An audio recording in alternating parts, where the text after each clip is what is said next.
প্রকাশ্য দিচ্ছে মানে আমার সামনে ফেস টু ফেস আসে না, তবে অন্যের মাধ্যমে আমার কাছে খবর পাঠাচ্ছে। তবে এইসব হুমকির পরোয়া বাংলাদেশ জামাত ইসলামের নেতাকর্মীরা করে না। হ্যাঁ, তবে আমিও বলতে পারতেছি, আমিও তাদেরকে স্পষ্টভাবে বলে দিচ্ছি যে এইসব হুমকি দুমকি জামাতের কর্মীরা ভয় পায় না, তোয়াক্কা করে না।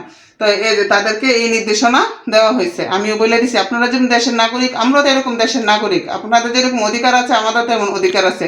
আপনাদের প্রার্থী নিয়ে আপনারা আসেন আমাদের কাছে, আমরাও যাবো।